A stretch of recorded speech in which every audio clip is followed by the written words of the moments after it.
Hi hello ನಮಸ್ಕಾರ ವೀಕ್ಷಕರೇ. ಇಂದು ಕಿತ್ತೂರು ಕರ್ನಾಟಕ ಭಾಗದಲ್ಲಿ ಭಾರತ್ ಟೈಮ್ಸ್ ಮೀಡಿಯಾ ನೆಟ್ವರ್ಕಿಂಗ್ ತಂಡದಿಂದ ಭೇಟಿ ಮಾಡಲಾಗಿದೆ.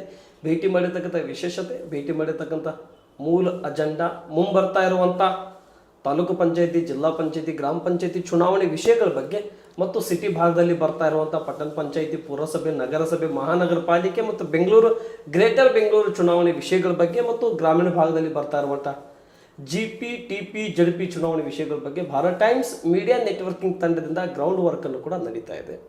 ಇಂದು ನಾವು ಭೇಟಿ ಕೊಟ್ಟಿರ್ತಕ್ಕಂಥ ಕ್ಷೇತ್ರ ಕಿತ್ತೂರು ಕರ್ನಾಟಕ ಭಾಗದ ಧಾರವಾಡ ಜಿಲ್ಲೆಯ ನವಲಗುಂದ ವಿಧಾನಸಭಾ ಕ್ಷೇತ್ರ ವ್ಯಾಪ್ತಿಯಲ್ಲಿ ಬರುವಂಥ ಅಳಗವಾಡಿ ಜಿಲ್ಲಾ ಪಂಚಾಯತಿ ಕ್ಷೇತ್ರದ ಸತತವಾಗಿ 3-4 ಬಾರಿ ಟಿಕೆಟ್ ಕೇಳಿರ್ತಕ್ಕಂಥವರು ಮತ್ತು ಜಿಲ್ಲಾ ಪಂಚಾಯತಿಗೆ ಒಂದು ಅವಕಾಶ ಮಾಡಿಕೊಡಿ, ವಿದ್ಯಾವಂತರಿಗೆ ಅವಕಾಶ ಮಾಡಿಕೊಡಿ ಅಂತೇಳಿ ಆ ಕ್ಷೇತ್ರದಲ್ಲಿ ಜನಸಾಮಾನ್ಯರಿಂದ ಆ ಕ್ಷೇತ್ರದಲ್ಲಿ ಈಗಿನ ಶಾಸಕರಾಗಿರ್ತಕ್ಕಂಥ NH ಕೋನ್ ರೆಡ್ಡಿ ಅವರ ಜೊತೆ ಕೂಡ ಅವಾಗಿನ ಸಂದರ್ಭದಲ್ಲಿ JDS ನಿಂದ ಕಾಂಗ್ರೆಸ್ಗೆ ಬಂದಿರ್ತಕ್ಕಂಥ ಸಂದರ್ಭದಲ್ಲಿ ಇವರು ಕೂಡ ಬಂದಿರತಕ್ಕಂಥ ಒಂದು ವ್ಯಕ್ತಿಯವರು ಆಗಿರ್ತಕ್ಕಂಥವ್ರು. ಇವೆಲ್ಲ ಲೆಕ್ಕಾಚಾರಿನಲ್ಲಿ ಭಾರತ್ ಟೈಮ್ಸ್ ಮೀಡಿಯಾ ನೆಟ್ವರ್ಕಿಂಗ್ ತಂಡದಿಂದ ಗ್ರೌಂಡ್ ವರ್ಕ್ ಅನ್ನು ಕೂಡ ನಡೀತಾ ಇದೆ. ನಮ್ಮ ಜೊತೆ ಅಳಗವಾಡಿ ಜಿಲ್ಲಾ ಪಂಚಾಯತಿ ಕ್ಷೇತ್ರದ ಕಾಂಗ್ರೆಸ್ ಪಕ್ಷದ ಪ್ರಬಲ ಟಿಕೆಟ್ ಸೇವಾ ಆಕಾಂಕ್ಷಿ ಆಗಿರ್ತಕ್ಕಂಥ ಶ್ರೀಮತಿ ಶಾಂತವ್ವ ಮಲ್ಲಪ್ಪ ಚಿಕ್ಕನರಗುಂದ ಅವರು ನವಲಗುಂದದಲ್ಲಿ ಅಡ್ವೊಕೇಟ್ ಆಗಿ ಅಂದರೆ ವಕೀಲರಾಗಿ ಒಂದು ನ್ಯಾಯ ಒದಗಿಸಿಕೊಡುವಂಥ ಕೆಲಸವನ್ನು ಕೂಡ ಮಾಡ್ತಾ ಇದ್ದಾರೆ. ಅಳಗವಾಡಿ ಭಾಗದಲ್ಲಿಂದ ಬಂದಿರತಕ್ಕಂಥ ಸರ್ವ ಜನರಿಗೂ ಕೂಡ ನ್ಯಾಯ ಕೊಡಿಸುವಂಥ ಕೆಲಸ ಮಾಡ್ತಾ ಇದ್ದಾರೆ. ಮಹಿಳಾ ನ್ಯಾಯವತಿಯಾಗಿ ಕೂಡ ಆ ಕ್ಷೇತ್ರದಲ್ಲಿ ಮತ್ತು ಬಂದಿರತಕ್ಕಂಥ ಸಮಸ್ಯೆಗಳಿಗೆ ಹೋಗಲಾಡಿಸುವಂಥ ಪ್ರಯತ್ನ ಕೂಡ ಮಾಡ್ತಾ ಇದ್ದಾರೆ. ಬನ್ನಿ ವೀಕ್ಷಕರೇ, ಜಾಸ್ತಿ ಸಮಯ ತಗೊಳ್ಳದಂತೆ ನೇರವಾಗಿ ಶಾಂತವ್ವ ಚಿಕ್ಕನರಗುಂದವ್ರ ಜೊತೆ ಮಾತನಾಡೋಣ. ಯಾವ ಕಾರಣದಿಂದ, ಯಾವ ವಿಷಯದಿಂದ ರಾಜಕಾರಣ ಇವರು ಮುಂದೆ ಇಟ್ಕೊಂಡಿದ್ದಾರೆ ಅನ್ನುವಂಥ ವಿಷಯಗಳನ್ನು ಬನ್ನಿ ವೀಕ್ಷಕರೇ ಈ ಜರ್ನಿಯನ್ನು ಪ್ರಾರಂಭ ಮಾಡಿಕೊಳ್ಳೋಣ. ನಮಸ್ಕಾರ ಮೇಡಮ್. ನಮಸ್ಕಾರ. ಚೆನ್ನಾಗಿದ್ದೀರಾ ಶಾಂತವ್ವ ಚಿಕ್ಕನರಗುಂದವ್ರೆ? ಚೆನ್ನಾಗಿದ್ದೇವೆ ಸರ್. ಈಗ ವಯಸ್ಸು ಎಷ್ಟು ಅಂತ ಕೇಳ್ಬೋದ್ರಿ ನಾನು ನಿಮ್ಮನ್ನ? ಈಗ 57 ವರ್ಷ. ಎಷ್ಟು ವರ್ಷದಿಂದ ವಕೀಲರ ವೃತ್ತಿಯನ್ನು ಪ್ರಾಕ್ಟೀಸ್ ಮಾಡ್ತಾ ಇದ್ರಿ? 2006ರಿಂದ 2006ರಿಂದ ಅಂದರೆ 20 ವರ್ಷದಿಂದ ಪ್ರಾಕ್ಟೀಸ್ ಮಾಡ್ತಾ ಇದ್ರಿ. ಸರಿ ಮೇಡಮ್, ಈ ವಕೀಲರ ವೃತ್ತಿ ಜೊತೆಯಲ್ಲೂ ಕೂಡ ಸಮಾಜ ಸೇವೆಯನ್ನು ಯಾವಾಗಿಂದ ಪ್ರಾರಂಭವಾಯಿತು ನಿಮಗೆ? ನಾವು ಅಡ್ವೊಕೇಟ್ ಅಂದ್ರೆ ನಮ್ಗೆ ಸಮಾಜದ ಕೂಡ ಸಂಬಂಧ ಇರಲೇಬೇಕು. ಸಮಾಜದಾಗ ಏನು ನಡೀತೈತಿ, ಆಮೇಲೆ ಜನರ ಜೊತೆ ನಮ್ಮ ಕಂಟ್ಯಾಕ್ಟ್ ಇರಲೇಬೇಕಾಗ್ತೈತಿ. ನಮ್ಮ ಪ್ರಾಕ್ಟೀಸಿಗೆ, ನಮ್ಮ ಒಂದು ವೃತ್ತಿಗೆ ಅಲ್ಲಿಂದನೂ ಚಲೋ ಅದ. Yes madam. ಎಷ್ಟು ವರ್ಷದ ನಿಮ್ಮ ಸಮಾಜ ಸೇವೆ ಅಂದರೆ ವಕೀಲ ವೃತ್ತಿ ಬಿಟ್ಟು ಪ್ರತ್ಯೇಕವಾಗಿ ಸಮಾಜ ಸೇವೆ? ಪ್ರತ್ಯೇಕವಾಗಿ ನಾ 2008ರಾಗ 7ರಾಗ ಪಾರ್ಟಿಗೆ ಸೇರಿದೆ. ಯಾವ ಪಕ್ಷಕ್ಕೆ ಸೇರಿದ್ರೆ? JDS ಪಕ್ಷಕ್ಕೆ. ಅವಾಗ JDS ಕೋನ್ ರೆಡ್ಡಿ ಅವ್ರ ಕಡೆ ಸೇರಿದೆ? ಹಾಂ, ಸೇರಿದೆ. ಮತ್ತು ಅಲ್ಲಿಂದ 8ರಾಗ ಚುನಾವಣೆ ನಡೀತು. ಮತ್ತು ಅಲ್ಲಿಂದ 2023 ಮಟ್ಟ JDSನಲ್ಲೇ ಇದ್ದೀವಿ. ಮತ್ತು ಅಲ್ಲಿಂದ 10 ವರ್ಷ 2008ರಿಂದ 2018ರವರೆಗೂ ನಾನೇ ತಾಲೂಕಾ ಮಹಿಳಾ ಅಧ್ಯಕ್ಷೆ JDSನ 10 ವರ್ಷ ಕೆಲಸ ಮಾಡ್ಕೊಂಬಂದ್ರಿ. ಯಾವಾಗ ಸೇರ್ಕೊಂಡ್ರಿ ಮೇಡಮ್ ಕಾಂಗ್ರೆಸ್? 22ನೇ ಸಾಲಿನಾಗ ನಮ್ಮ ಕೋನರೆಡ್ಡಿ ಸಾಹೇಬ್ರ ಪಾರ್ಟಿ ಚೇಂಜ್ ಮಾಡಿ ಕಾಂಗ್ರೆಸ್ಸಿಗೆ ಬಂದರು. ಅವಾಗ ಅವ್ರ ಜೊತೆನ ನಾವು ಕಾಂಗ್ರೆಸ್. ನೀವು ಬಂದ್ರಿ. ಸರಿ ಮೇಡಮ್, ಅವಾಗ ಕಾಂಗ್ರೆಸ್ ML ಎಲೆಕ್ಷನ್ ಕೂಡ ಮಾಡಿದ್ರಿ, MP ಚುನಾವಣೆ ಅಸೂಟಿ ಅವ್ರದ್ದು ಕೂಡ ಮಾಡಿದ್ರಿ. ಯಾವ ರೀತಿ ಕೆಲಸ ಮಾಡಿದ್ರಿ ML ಎಲೆಕ್ಷನ್ನಲ್ಲಿ, MP ಎಲೆಕ್ಷನ್ನಲ್ಲಿ? ಎಲ್ಲ ಪಾರ್ಟಿ ಸಲುವಾಗಿ ಆಯ್ತು, ಪಕ್ಷ ನಮ್ಮ ಕ್ಯಾಂಡಿಡೇಟ್ ಸಲುವಾಗಿ ಆಯ್ತು. ಎಲ್ಲ ಹಳ್ಳಿ ಕ್ಯಾನ್ವಾಸ್ ಮಾಡೋದಾಗಲಿ, ಇದನ್ನು ಮಾಡೋದಾಗಲಿ ಮಾಡಿದ್ವಿ ಎಲೆಕ್ಷನ್. ಚಲೋ ಮಾಡಿದ್ವಿ. Yes, okay. ಈಗ ಎಷ್ಟು ಸತಿ ಅಳಗವಾಡಿ ಭಾಗದಲ್ಲಿ ತಾವು ಟಿಕೆಟ್ ಕೇಳಿದ್ರಿ? ನಾನು 2-3 ಸಲ ಕೇಳಿದೆ ಅಲ್ಲಿ JDP ಟಿಕೆಟ್ ಕೇಳಿದೆ. JDSನಾಗಿಂದ ಒಂದು ಸಲ ಕೇಳಿದೆ. ಈಗ ಕಾಂಗ್ರೆಸ್ಸಿಗೆ ಬಂದಮೇಲೆ ಇನ್ನೂ ಎಲೆಕ್ಷನ್ ನಡೆದಿಲ್ಲ. ಅಲ್ಲಿ 2-3 ಸಲ ಕೇಳಿದ್ದೆ. ನಾನು ಅಪ್ಲಿಕೇಶನ್ನ ಕೊಟ್ಟರೆ ಮತ್ತು ಟಿಕೆಟ್ ಸಿಗಲಿಲ್ಲ. ಅವಾಗ ಒಂದು ಸಲ ಮಹಿಳಾ ಜನರಲ್ ಬಂದಿತ್ತು. ಆವಾಗ ಪ್ರಬಲವಾಗಿ ಕೇಳಿದ್ವಿ ನಾವು, ಹಾಗೂ ಟಿಕೆಟ್ ಸಿಗಲಿಲ್ಲ. ಮತ್ತು ನೆಕ್ಸ್ಟ್ ಒಂದು ಜನರಲ್ ಅಂತ ಅಷ್ಟೇ ಬಂತು, ಅವಾಗೂ ಕೇಳಿದ್ವಿ. ಅವಾಗೂ ಸಿಗಲಿಲ್ಲ. ಮತ್ತೆ ಈಗ ನಿಮ್ಮ ಹೆಸರು ಓಡ್ತಾ ಇದೆಯಲ್ಲ ಮೇಡಮ್, ಹೇಗೆ ಸಾಧ್ಯ ಆಯಿತು? ಅಂದ್ರೆ ಇವಾಗ 2A ಮಹಿಳೆ ಅಂತ ಬಂದದ. ನಾನು 2A ಮಹಿಳೆ ಒಳಗೆ ಬರ್ತಾ ಇದ್ದೀನಿ. ಮತ್ತು ಒಂದು ಅಡ್ವೊಕೇಟ್ ಆಗಿ ಒಂದು ಸಮಾಜ ಸೇವೆ ಮಾಡಬೇಕಂತ ನಾವು ಸೇವಾ ಆಕಾಂಕ್ಷಿ ಇದ್ದೇವೆ. ಅದಕ್ಕೋಸ್ಕರ ಕೇಳೋಣ ಅಂತ ಈ ಸಲ. ಏನು ಸೇವೆ ಇದೆ ಈಗ? ನೀವು ಇರೋದು ನವಲಗುಂದಲ್ಲಿ, ಟಿಕೆಟ್ ಕೇಳ್ತಾ ಇರೋದು ಅಳಗವಾಡಿಯಲ್ಲಿ. ಅಳಗವಾಡಿಗೂ ನವಲಗುಂದಕ್ಕೆ ಏನು ನಂಟಿದೆ ಮೇಡಮ್ ನಿಮಗೆ? ನಾನು ಹುಟ್ಟಿದೂರು ಅಳಗವಾಡಿ, ತವ್ರ ಮನೆ. ಕೊಟ್ಟಿದ್ದು ನರಗುಂದ ತಾಲೂಕು, ಆದ್ರೆ ನಾವು ನಮ್ಮ ಮನೆಯವರು ಇಲ್ಲಿ ಇರ್ತಾರೆ. ಹಾಗಾಗಿ ನನಗೆ ವಾರದಾಗ ಒಮ್ಮೆ 2 ಬರೇ ನಾವು ಹೋಗ್ತಾ ಇದ್ದೇನೆ. ನಮ್ಮ ಜನ ಎಲ್ಲ ಇಲ್ಲಿ ಬರ್ತಾರೆ, ನಮ್ಮ ಕಡೆ ಕೆಲ್ಸಕ್ಕೆ ಬರ್ತಾರೆ. ಮತ್ತು ಹಾಗಾಗಿ ನಮ್ಗೆ ಕಾಂಟ್ಯಾಕ್ಟ್ ಹೆಚ್ಚಿಗೆ ಅದ, ಅಲ್ಲೇ ಅಳಗವಾಡಿಗೆ ಕಾಂಟ್ಯಾಕ್ಟ್ ಹೆಚ್ಚಿಗೆ ಅದ. ಹೊಲ ಮನೆ ಎಲ್ಲ ಅಲ್ಲೇ ಅದಕ್ಕೆ ಮತ್ತು. ಎಸ್ ಮೇಡಮ್, ಅಳಗವಾಡಿ ಭಾಗದಲ್ಲಿ ನಿಮ್ಮ ಸೇವೆ, ಈ ಚುನಾವಣೆ 2ನೇ ವಿಷಯ, ನೀವು ಮಾಡಿರ್ತಕ್ಕಂಥ ಅಳಗವಾಡಿ ಭಾಗಕ್ಕೆ ಏನು ಸೇವೆ ಕೊಟ್ರಿ? ಏನು ಸೇವೆ ಅಂದರೆ, ಇವಾಗ ನಮಗೆ ನಮ್ಮ ಊರಿಗೆ ಏನಾರ ಬೇಕಂದ್ರೆ ನಾವು ಈಗ ನಮ್ಮ ಪಾರ್ಟಿ MLA ಇದ್ದಾರೆ. ಹಿಂದೂ 2013ರಿಂದ 18 ಮಟ್ಟ ನಮ್ಮ MLAನೇ ಇದ್ದರು. ಆವಾಗೂ ನಮ್ಮ ಭಾಗಕ್ಕೆ ಏನು ಬೇಕು ಅಂತಂದ್ರೆ ಊರವ್ರು ಹೇಳಿದ್ರೆ ನಾವು ಅವ್ರಿಗೆ ಹೇಳಿ ಕೆಲಸ ಮಾಡಿಸ್ಕೊಂಡೀವಿ. ಅವಾಗ ಅವರು 5 ವರ್ಷ MLA ಇದ್ದಾಗ ಮಾಡಿಸ್ಕೊಂಡೇವಿ ಅವಾಗ. ಯಾವ್ಯಾವ ಕೆಲಸವನ್ನು ಅಳಗವಾಡಿಗೆ ತೊಗೊಂಡ್ಬಂದ್ರಿ ನೀವು? ಪ್ಲಾಟ್ ಬರೋದಾಗಲಿ ಮತ್ತು ರೋಡ್ ಬರೋದಾಗಲಿ, ಏನಲ್ಲಿ ಒಂದು ಗ್ರಾಂಟ್ ಬರೋದಾಗಲಿ, ಅವಾಗೆಲ್ಲ ಕೆಲಸ ಮಾಡಿಸ್ಕೊಂಡೇವಿ ಅವ್ರ ಕಡೆ. ಸರಿ, ಜಿಲ್ಲಾ ಪಂಚಾಯತಿಗೆ ನಿಲ್ಬೇಕಂತೇಳಿ ಈ ಪ್ರಯತ್ನ ಮಾಡಿದ್ರೆ ಅಥವಾ ಚುನಾವಣೆನ ಬೇರೆ, ಸಮಾಜ ಸೇವೆನೇ ಬೇರೆ ಅಂತ ಮಾಡ್ಕೊಂಡ್ರೆ? ಚುನಾವಣೆನ ಬೇರೆ, ಊರ ಅಭಿಮಾನನ ಬೇರೆ. ಈಗ ಊರಾಗ ಹುಟ್ಟಿವಿ ಅಂತಂದ್ರೆ ನಾವು ಒಬ್ಬರ ಅಲ್ಲಿ ಇದು ಅಂತ ಆ ಥರ ನಮ್ಮ ಊರಿಗೆ ಏನು ಬೇಕು ಕೊಡ್ರಿ ಅಂತ ಮಾಡಿಸ್ಕೊಂಡ್ವಿ. S, okay. ಈ ರಾಜ್ಯ ಸರ್ಕಾರದಿಂದ ಸಿಗ್ತಾ ಇರುವಂಥ 5 ಗ್ಯಾರಂಟಿ, ತಾವು ಕೂಡ ಒಂದು ಮಹಿಳೆ, ನೀವು ಕೂಡ ಆ ಗ್ಯಾರಂಟಿ ಸದುಪಯೋಗ ಪಡಿತಾ ಇದ್ದೀರಿ. ಈ ಕಡೆ ಬಸ್ಸಿಂದ ಫ್ರೀ ಪಡೆದುಕೊಂತೀರಿ, ಆಮೇಲೆ 2,000 ರೂಪಾಯಿ ನಿಮಗೆ ಬರ್ತಾ ಇದೆಯಾ ಮೇಡಮ್? ಇಲ್ಲ, 2,000 ರೂಪಾಯಿ ನೀವು ತೊಗೊತಾ ಇಲ್ಲ, ಆದ್ರೆ ಬಸ್ಸಿಂದ ಸದುಪಯೋಗನೂ ಪಡೆದುಕೊಳ್ತಾ ಇದ್ರಿ. ಈ ವಿದ್ಯುತ್ ದೀಪ ಸೌಕರ್ಯವನ್ನು ಕೂಡ ನೀವು ತಗೊತಾ ಇದ್ರಿ. ಈ ಗ್ಯಾರಂಟಿ ಯೋಜನೆಯಿಂದ ನೀವು ಅಳಗವಾಡಿಗೆ ಏನೋ ಹೋಗ್ತಾ ಬರ್ತಾ ಇರ್ತೀರಿ, ಅಲ್ಲಿಯ ಮಹಿಳೆಯರಿಗೆ ನಿಮ್ಮ ಹತ್ರ ಬಂದಂಥ ಅವ್ರ ಜನರಿಂದ ಕೇಳ್ತಿರಲ್ಲ ಗ್ಯಾರಂಟಿ ಬಗ್ಗೆ, ಏನು ಹೇಳ್ತಾರೆ ಮೇಡಮ್ ನಿಮಗೆ ಅವರು? ಚಲೋ ಇದೆಯಾ ಕೆಟ್ಟಿದೆ? ಎಲ್ಲ ಒಳ್ಳೇದಾಗಿದೆ ಈಗ ಗ್ಯಾರಂಟಿ ಬಗ್ಗೆ. ಒಂದು ಮಧ್ಯಮ ತರಗತಿಯವ್ರಿಗೆ, ಅಗದಿ ಬಡವರಿಗೆ ಹೆಲ್ಪ್ ಆಗಿದೆ ಅದರಿಂದ. ಆಮೇಲೆ ಏನದ ಭಾಳ ಅಂತಂದ್ರೆ ಬಸ್ಸಿನ ಗದ್ದಲ ಸಲುವಾಗಿ ಅಷ್ಟೇ ಗ್ಯಾರಂಟಿ ಮಾಡಿದ್ರು ಅಂತ ಹೇಳ್ತಾರೆ. ಆದ್ರೆ ಮತ್ತೆ ಎಲ್ಲರೂ ಅದರ ಓಡಾಡ್ತಾರೆ. ಅದು ಬಿಟ್ಟರೆ ನಾವು ಈ ಗ್ಯಾರಂಟಿ ಉದ್ಘಾಟನೆ ನಾವೇ ಮಾಡಿದ್ದೀವಿ. ನಾವು ಮುಂದಾಗಿಂದ MLA ಅವರು ನಾವು ಆ ಬಸ್ ಉದ್ಘಾಟನೆ ಮಾಡಿದ್ವಿ. ಅವತ್ತೆ ಮಾಡಿ ಸ್ಟಾರ್ಟ್ ಮಾಡಿದ್ವಿ. ಎಲ್ಲರೂ ಅದ್ರ ಸದುಪಯೋಗ ತಗೋತಾರೆ. ಇವತ್ತು ನನ್ನ ಹಿಡಿದೆ ಎಲ್ಲರೂ ಸದುಪಯೋಗ, ಶ್ರೀಮಂತರು ಬಡವರು ಅಂತ ಇಲ್ಲ, ಎಲ್ಲರೂ ತಗೊತಾರ. ಎಲ್ಲರೂ ಗ್ಯಾರಂಟಿ ಒಳ್ಳೇದಾಗೈತಿ ಎಲ್ಲರಿಗೂ. 5 ಗ್ಯಾರಂಟಿನೂ ಉಪಯೋಗ ಆಗ್ಯಾವು ಸರ್ಕಾರದಿಂದ. ಏನು ಬೇರೆ ಕೆಲಸ ಆಗಿಲ್ಲ ಅದಾಗಿಲ್ಲ ಅಂತ, ಅವು ನಡೀತಾ ಇದ್ದವು. ಮತ್ತು ಗ್ಯಾರಂಟಿಗಳು ನಡೀತಾ ಇದೆ. ಸರಿ, ಅಳಗವಾಡಿ ಭಾಗದಲ್ಲಿ ಹೋಗ್ತಾ ಇರ್ತೀರಿ, ಜನಸಾಮಾನ್ಯರು ನಾವು ಕೇಳಿದ ಪ್ರಕಾರದಿಂದ ಚಿಕ್ಕನರಗುಂದ ಅವ್ರನ್ನ ಟಿಕೆಟ್ ಅವಕಾಶ ಕೊಡಬೇಕು, 2 ಬಾರಿ ಕೇಳಿದ್ದಾರೆ, ಅವಾಗ ನಿರಾಸೆ ಆಗಿದೆ. ಒಮ್ಮೆ ಕೆಟಗಿರಿ ಬಂದಾಗ ಕೇಳಿದ್ರು, ಒಮ್ಮೆ ಅಖಂಡ ಜನರಲ್ ಇದ್ದಾಗ ಕೇಳಿದರು, ಈಗ ಮತ್ತೆ 2A ಮೀಸಲಾತಿ ಬಂದಿದೆ, ಈಗಾದರೂ ಕೊಡಲಿ ಅನ್ನೋಂಥ ವಿಷಯ ಕೂಡ ಪ್ರಸ್ತಾವನೆ ಆಗ್ತಾ ಇದೆ. ಹೇಗೆ ಮೇಡಮ್, ನಿಮ್ಮನ್ನೇ ಯಾಕೆ ಗುರುತಿಸ್ಕೊಡ್ಬೇಕು ಅವರು? ಯಾಕೆ ಕೋನರೆಡ್ಡಿ ಅವರು ನಿಮ್ಮನ್ನು ಕೈ ಹಿಡಿಬೇಕು? ಈಗ ನಾವು ಪಾರ್ಟಿಯಲ್ಲಿ ಕೆಲಸ ಮಾಡ್ತಾ ಇದ್ದೀವಿ, ಸಮಾಜ ಸೇವೆ ಮಾಡೋಣ ಅಂತ ಒಂದು ಉದ್ದೇಶ. ಆದರೆ ನಾ ಅಡ್ವೊಕೇಟ್ ಇರೋದ್ರಿಂದ ಯಾವಾಗಲೂ ಜನರ ಮಧ್ಯೆ ಇರಬೇಕು, ಅವ್ರ ಕಷ್ಟ ಸುಖಗಳಿಗೆ ಭಾಗಿಯಾಗಬೇಕು ಅನ್ನೋಂಥ ಒಂದು ಪ್ರಯತ್ನ. ಆ ಉದ್ದೇಶದಿಂದ ಆಯ್ತು, ಒಂದು ಸೇವಾ ಮನೋಭಾವನೆಯಿಂದ ಆಯ್ತು ಕೇಳಬೇಕಂತ ಆಸೆ ಪಡ್ತಿದ್ದೆವು ಅಷ್ಟೇ. Yes madam, okay. ಒಂದು ವೇಳೆ ನಿಮಗೆ ಅವಕಾಶ ಸಿಕ್ಕರೆ ಯಾವ ಅಭಿವೃದ್ಧಿ ಕನಸುಗಳನ್ನು ಇಟ್ಕೊಂಡಿರಿ ನೀವು ಅಳಗವಾಡಿಗೆ? ನೋಡ್ರಿ, ಅದು ನನ್ನ ಹುಟ್ಟಿ ಬೆಳೆದ ಊರೈತಿ. ಅಲ್ಲಿ ಏನು ಮಾಡಬೇಕು, ಏನು ಕೆಲಸ ಆಗಿಲ್ಲ. ಬೇರೆ ಗೌರ್ಮೆಂಟ್ ಇದ್ದಾಗ ಕೆಲಸಗಳು ಆಗಿಲ್ಲ, ಹೆಂಗಿದ್ದೂರು ಹಂಗೆ ಇದೆ. ಮತ್ತು ಅಷ್ಟಕ್ಕಷ್ಟೇ ಮಾಡ್ತಾರೆ ಬಿಡ್ತಾರೆ. ಒಂದು ಅಲ್ಲಿ ಪರ್ಸನ್ನ ಇದ್ದರೆ ಅವ್ರಿಗೊಂದು ಅಭಿಮಾನ ಅಂತ ಇರ್ತದಲ್ಲ, ನಮ್ಮ ಊರಿಗೆ ಏನು ಕೆಲಸ ಆಗಬೇಕು, ನಮ್ಮ ಒಂದು ZP ವ್ಯಾಪ್ತಿಯಲ್ಲಿ ಏನು ಕೆಲಸ ಆಗಬೇಕು ಅದು ಮಾಡಬೇಕು ಅಂತ ನಮ್ಮ ಆಸೆ ಅದ.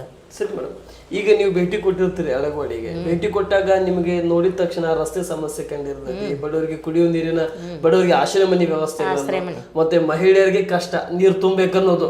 ಗಂಡಸರಿಗೆ ಬೆಳಿಗ್ಗೆ ರೊಟ್ಟಿ ಗಡ್ ತಗೊಂಡ್ ಹೋದ್ರು ಅಥವಾ ಟವಾಲ್ ಹಾಕೊಂಡ್ಬಿಟ್ರೆ ಮುಗಿದ ಕೆಲಸ.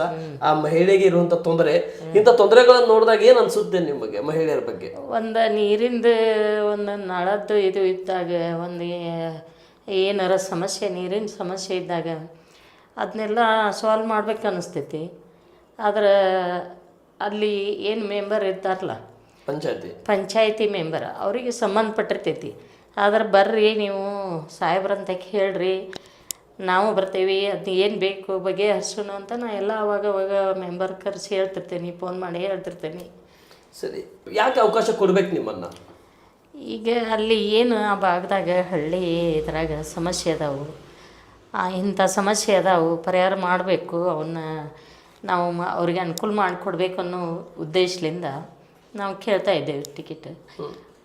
ಅದಕ್ಕೆ ಈಗ ತಾಲೂಕಿನ MLA ಆಗಲಿ, ಹೈಕಮಾಂಡ್ನವರಾಗಲಿ, ನಮ್ಮ ಏನು ಲೀಡರ್ ಅದಾರ ಅವರು ಮಾಡುವಂತಹ ಒಂದು ಮಹಿಳೆಯರಿಗೆ ಅವಕಾಶ ಕೊಡ್ಬೇಕಂತ ನಾನು ಕೇಳ್ತೀನಿ. ಅವಕಾಶ ಕೊಡಬೇಕು ಅಂದರೆ ಯಾವ ಉದ್ದೇಶಕ್ಕಾಗಿ ಕೊಡಬೇಕು? ಅವಕಾಶ ಕೊಟ್ಟರೆ ನೀವೇನು ಬದಲಾವಣೆ ಮಾಡ್ತೀರಿ ಅಳಗವಾಡಿ ಭಾಗದಲ್ಲಿ? ಅಲ್ಲಿ ನೀರಿನ ಸಮಸ್ಯೆ ಆಗಿರ್ಬೋದು, ರಸ್ತೆ ಸಮಸ್ಯೆ ಆಗಿರ್ಬೋದು, ಒಂದು ಆಶ್ರಯ ಮನೆ ಸಮಸ್ಯೆ ಆಗಿರ್ಬೋದು. ಈಗ ಆಶ್ರಯ ಮನೆ, ಒಂದು ಸ್ಮಶಾನ ಸಮಸ್ಯೆ ಇದೆ ಆ ಊರಾಗ, ಸ್ಮಶಾನ ಇಲ್ಲ, ಅದಕ್ಕೊಂದು ಜಾಗ ಅಂತಿಲ್ಲ. ನಾನು ಆವಾಗ 10 ವರ್ಷದಿಂದ ಅದಕ್ಕೆ ನಮ್ಮ ಸಾಹೇಬ್ರ ಮುಂದೆ ಹೇಳ್ತಾನೆ ಇದ್ದೀನಿ, ಎಲ್ಲಿ ಜಮೀನು ಸಿಕ್ಕರೆ ನೋಡ್ರಿ ಮತ್ತು ಇದನ್ನು ಮಾಡಿರಿ ಅಂತ. ಅದ್ರ ಬಗ್ಗೆ ಊರವ್ರು ಕೂಡ ಚರ್ಚೆ ಮಾಡಿದೆ ನಾನು, ಯಾರು ಇದನ್ನು ಮಾಡಲಿಲ್ಲ. ಅದಕ್ಕೆ ಮತ್ತು ಅಂಥವೆಲ್ಲ ಸಮಸ್ಯೆ ನಮ್ಮ ಕೈಲಿ ಎಷ್ಟು ಮಟ್ಟಿಗೆ ಆಗೋದಿರ್ತೈತಿ ಅದನ್ನ ಪ್ರಯತ್ನ ಮಾಡ್ಬೇಕಂತ ನಮ್ಮ ಆಸೆ ಅದ. ಎಸ್, ಅದು ಪ್ರಯತ್ನ ಮಾಡ್ಬೇಕನ್ನೋದು ನಿಮ್ದು ಆಸೆ.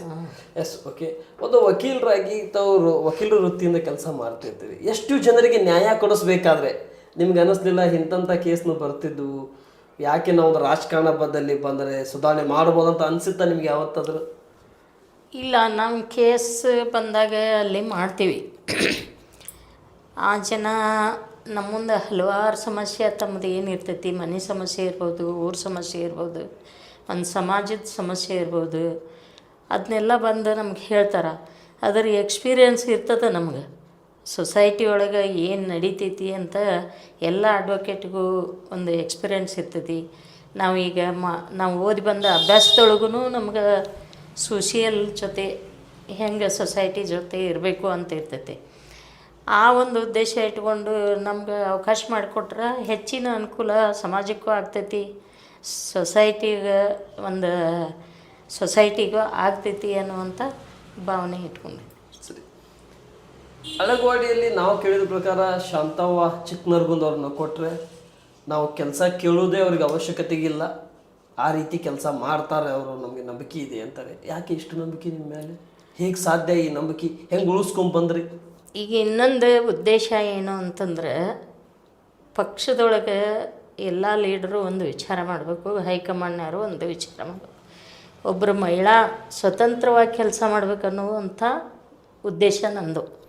ನಾ ಇಷ್ಟು ದಿನ ಬಡ್ದಾಡಿದ್ದು ಅದೇ ಉದ್ದೇಶ. ಪಾರ್ಟಿ ಒಳಗೂ ನಾ ಜಗಳ ಅದೇ ನಂದು. ಅವರೇ ಸ್ವತಂತ್ರವಾಗಿ ನಿಮ್ಮಷ್ಟೇ ಏನು ನೀವು ಪುರುಷರಿದ್ದೀರಿ, ನಿಮ್ಮಷ್ಟೇ ಅವಕಾಶ ತಗೊಂಡು ಅವರು ಕೆಲಸ ಮಾಡ್ಬೇಕನ್ನುವಂಥ ನನ್ನ ಉದ್ದೇಶ. ಅವರಿಗೆ ಮಾಡಕ್ಕೆ ಬಿಡಬೇಕು. ಹಿಂದೆ ನನ್ನ ಗಂಡ ಇರಬಾರ್ದು, ನನ್ನ ಮಕ್ಕಳು ಇರಬಾರ್ದು, ನನಗೆ ಸಂಬಂಧಪಟ್ಟವರು ಆ ಕೆಲಸದಾಗ ಭಾಗಿಯಾಗಬಾರ್ದು. ಹಂಗೆ ಸ್ವತಂತ್ರವಾಗಿ ಮಹಿಳೆಯರನ್ನ ಗುರುತಿಸಿ ಆ ಮಹಿಳಾ ಮೀಸಲಾತಿಯನ್ನು ಸದುಪಯೋಗ ಪಡಿಸ್ಕೋಬೇಕು ಅಂತ ಪಡಿಸುವಂಥ ಲೇಡೀಸ್ಗೆ ಅದನ್ನ ಕೊಡಬೇಕು ಅಂತ ನನ್ನ ಉದ್ದೇಶ, ಅಧಿಕಾರ. ಈ ರೀತಿ ನಿಮ್ದು ಒಂದು ಉದ್ದೇಶ ಇತ್ತು. ಒಳ್ಳೆ ವಿಚಾರ, ಒಳ್ಳೆ ಯೋಚನೆಯನ್ನು ಕೂಡ ತಾವು ಇಟ್ಕೊಂಡ್ ಬರ್ತಾ ಇದ್ದೀರಿ. ಹಾಗೆ ಈ ಉದ್ಯೋಗದ ಬಗ್ಗೆ ಏನು ಯೋಚನೆ ಮಾಡಿದ್ರಿ? ಮನೆಯಲ್ಲಿ ಮಹಿಳೆಯರು ಹೊಲಕ್ಕೆ ಹೋಗ್ತಾರೆ ಬೆಳಿಗ್ಗಿನ ಸಾಯಂಕಾಲ ಮಠ, ಕೆಲವೊಂದು ಜನರಿಗೆ ಹೊಲಕ್ಕೆ ಹೋಗಕ್ಕೆ ಆಗೋದಿಲ್ಲ, ಮನೆಯಲ್ಲಿ ಅಂತ ಜನರಿಗೆ ಒಂದು ಉದ್ಯೋಗ. ಈಗ ನೋಡ್ರಿ, ಸಣ್ಣ ಕೈಗಾರಿಕಾ ಅಂತ ಬರ್ತಾವು ನಮ್ಮ ಏರಿಯಾದಾಗ. ಈಗ ಕೈಗಾರಿಕೋದ್ಯಮಿ ಇಲ್ಲ, ನಮ್ಮದು ಬಯಲುಸೀಮೆ ಎಲ್ಲ ಒಕ್ಕಲ್ತನದ ಉದ್ಯೋಗ ಇಲ್ಲಿ. ಅದು ಬಿಟ್ಟರೆ ಬೇರೆ ಉದ್ಯೋಗಕ್ಕೆ ಹೋಗೋಕೆ ಆಗೋದಿಲ್ಲ. ಈಗ ಸಣ್ಣ ಕೈಗಾರಿಕಾ ಅಂತ ಬರ್ತಾವು. ಈಗ ಅಲ್ಲಿಂದ ಹಳ್ಳಿ ಒಳಗೆ ಈಗ ಗುಂಪು ಅಂತ ಅಲ್ಲೆಲ್ಲೇ ಇದನ್ನು ಅದಾರೆ ಹೆಣ್ಮಕ್ಳು. ಅವರಿಗೆ ಒಂದು ಸದುಪಯೋಗ ಪಡಿಸ್ಕೋಬೇಕು ಅಂತಂದ್ರೆ ಈ ಕಡೆ ಅವು ಶಂಕ್ಷನೇ ಇಲ್ಲ.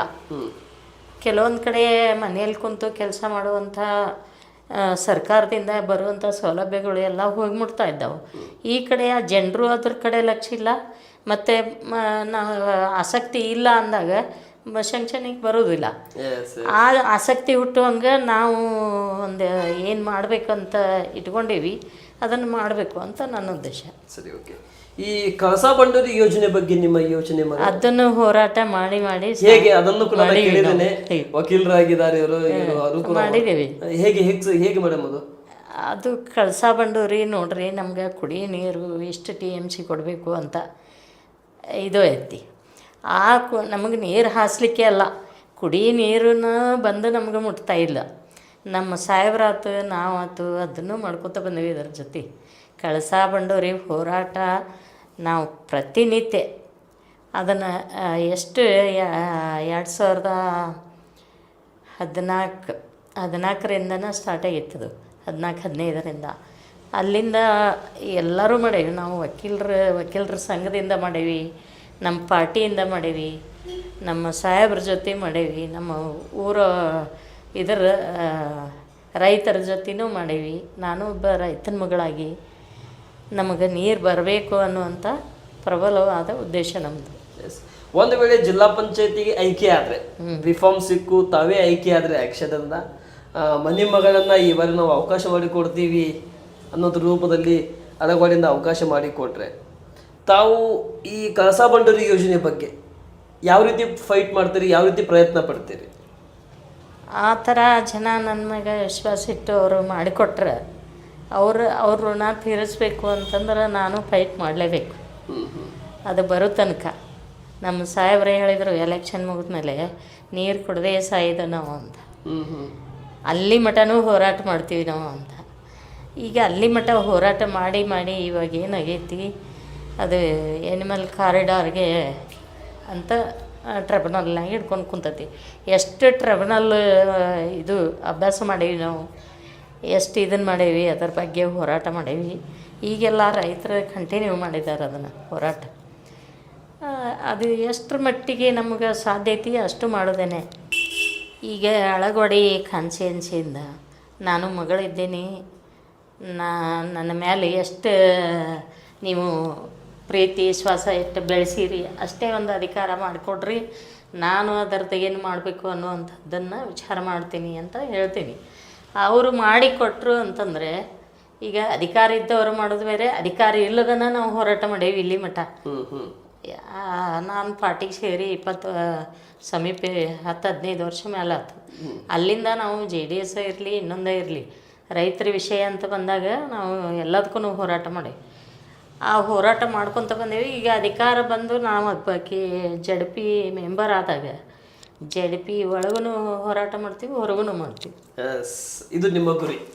Yes madam. ಸರಿ, ನಾನು ಕೊನೆ ಹಂತಕ್ಕೆ ಬರ್ತಾ ಇದ್ದೇನೆ.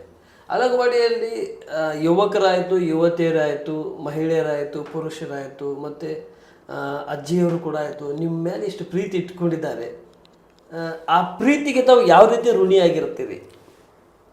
ಅವರು ಈಗ ಒಂದು ಮನೆಯೊಳಗೆ ಒಬ್ಬ ಮಗಳಿದ್ಲ ಅಂದ್ರೆ ಆಕಿ ಏನು ಮಾಡ್ದೆ ಹೋದ್ರೂ ಆ ಮಗಳ ಮೇಲೆ ಪ್ರೀತಿ ಇರ್ತದೆ.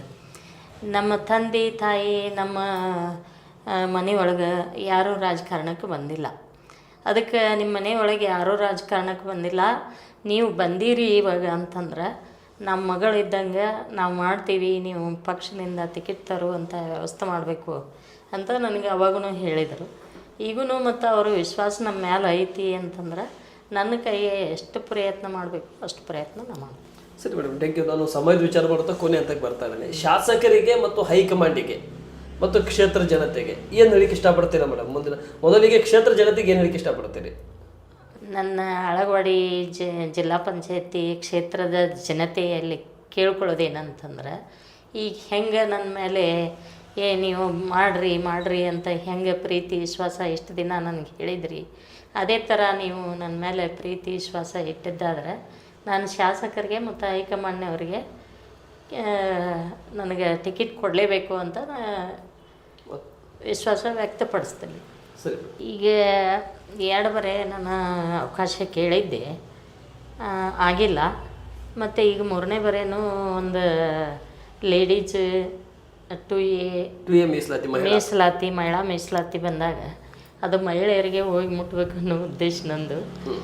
ಅದಕ್ಕೆ ನಾನು ಶಾಸಕರಲ್ಲೇ ಮತ್ತು ನಮ್ಮ ಕ್ಷೇತ್ರದ ಶಾಸಕರಾದ ಕೋನ್ ರೆಡ್ಡಿ ಅವರು ಮತ್ತು ನಮ್ಮ ಜಿಲ್ಲಾ ಎಲ್ಲ ಲೀಡರ್ಸು, ಹೈಕಮಾಂಡ್ನವರು ಎಲ್ಲರಲ್ಲಿ ನಾ ಕೇಳ್ಕೊಳ್ಳೋದಂದ್ರೆ ಒಂದು ಅವಕಾಶ ಮಾಡಿಕೊಟ್ರೆ ಅದರ ಸದುಪಯೋಗ ನಾವು ಮಾಡ್ತೀವಿ. ಮತ್ತು ಯಾವಾಗೂ ನಾವು ಶಾಸಕರ ಜೊತೆ ಅದು ಒಳ್ಳೇದಿರ್ಬೋದು ಕೆಟ್ಟದ್ದಿರ್ಬೋದು ಏನೇ ಒಂದು ಇರ್ಬೋದು, ಆ ಥರ ನಾವು ಪಕ್ಷದಿಂದ ಅವ್ರ ಜೊತೆನ ನಾವು ಕೆಲಸ ಮಾಡ್ಕೊತ ಇಲ್ಲಿ ಮಟ್ಟ ಬಂದೇವಿ. ಆ ವಿಶ್ವಾಸದ ಮೇಲಿಂದ ತಮ್ಮಲ್ಲಿ ನಾವು ಕಳೆ ಮನವಿಯನ್ನು ಮಾಡ್ತೇವೆ. ಥ್ಯಾಂಕ್ ಯು, ತುಂಬ ಧನ್ಯವಾದಗಳು. ನಿಮ್ಮ ವಿಚಾರ ಏನಂತ ಹೇಳಿದ್ರೆ, ಕಷ್ಟ ಕಾಲದಲ್ಲೇ ಆಯಿತು, ಒಳ್ಳೆ ಕಾಲದಲ್ಲೇ ಆಯಿತು, ಕೆಟ್ಟ ಕಾಲದಲ್ಲಿ ಆಯಿತು, ಶಾಸಕರ ಕೈ ಬಿಟ್ಟಿಲ್ಲ. ಸಾಮಾನ್ಯ ಕಾರ್ಯಕರ್ತರನ್ನು ಗುರುತಿಸುವಂಥ ಪಕ್ಷ ಅಂತ ಹೇಳ್ತೀರಿ ಕಾಂಗ್ರೆಸ್ ಪಕ್ಷ. ನಮಗೊಂದು ಅವಕಾಶ ಮಾಡಿಕೊಡಿ. ಮತ್ತು 2-3 ಬಾರಿ ನಾ ತ್ಯಾಗ ಮಾಡಿದ್ದೇನೆ, ಅದು JDS ಆಗಿರಲಿ ಕಾಂಗ್ರೆಸ್ ಆಗಿರಲಿ. ಈ ಬಾರಿ ಕಾಂಗ್ರೆಸ್ನಲ್ಲಿ ಭಾಳಷ್ಟು ನಂಬಿದ್ದೇನೆ, ಒಂದು ಅವಕಾಶ ಮಾಡಿಕೊಡಿ ಅಂತ ತಾವೇನು ಕೇಳ್ತಾ ಇದ್ದೀರಿ. ಸ್ಥಳೀಯ ಶಾಸಕರಾಗಿರಲಿ, ಸ್ಥಳೀಯ ಗ್ರಾಮ ಪಂಚಾಯತಿ ನಾಯಕರಾಗಿರಲಿ ಮತ್ತು ಜಿಲ್ಲಾ ನಾಯಕರಾಗಿರಲಿ, ಜಿಲ್ಲಾ ಉಸ್ತುವಾರಿ ಆಗಿರ್ತಕ್ಕಂಥ ಸಂತೋಷ್ ಲಾಡ್ ಅವರಾಗಿರಲಿ ಮತ್ತು ರಾಜ್ಯ ಹೈಕಮಾಂಡ್ ಆಗಿರಲಿ, ನಿಮಗೆ ಅವಕಾಶ ಮಾಡಿಕೊಡ್ಲಿ. ಆದಷ್ಟು ಬೇಗ ಮಹಿಳಾ ಸಬಲೀಕರಣ ಬಗ್ಗೆ, ಮಹಿಳಾ ಅಭಿವೃದ್ಧಿ ಬಗ್ಗೆ, ಮಹಿಳಾ ಹೋರಾಟದ ಬಗ್ಗೆ ಒಂದು ಉನ್ನತವಂತ ನ್ಯಾಯಾಧೀಶರ ಮುಂದಗಡೆ ಮಹಿಳಾ ನ್ಯಾಯವಾದಿವಾಗಿ ಒಂದು ಮಂಡನೆ ಮಾಡುವಂಥವ್ರು, ಒಂದು ಕ್ಷೇತ್ರ ಜನತೆಯಲ್ಲಿ ಕೂಡ ಮುಂದೆ ಜಿಲ್ಲಾ ಪಂಚಾಯತಿಯಲ್ಲಿ ಇದೇ ರೀತಿ ಹೋರಾಟ ಮಾಡಲಿ. ಆದಷ್ಟು ಬೇಗ ನಿಮಗೆ ಟಿಕೆಟ್ ಅವಕಾಶ ಸಿಗಲಿ ಅಂತ ಹೇಳುತ್ತಾ, ಟಿಕೆಟ್ ಸಿಗೋದ್ರ ಜೊತೆಯಲ್ಲಿ ಕೂಡ ಗೆದ್ದು ಬರಲಿ ಅಂತ ಹೇಳುತ್ತಾ ಸಂದರ್ಶನ ಮುಗಿಸ್ತಾರೆ. ನಮಸ್ತೆ, ಜೈ Hind madam. Thank you sir.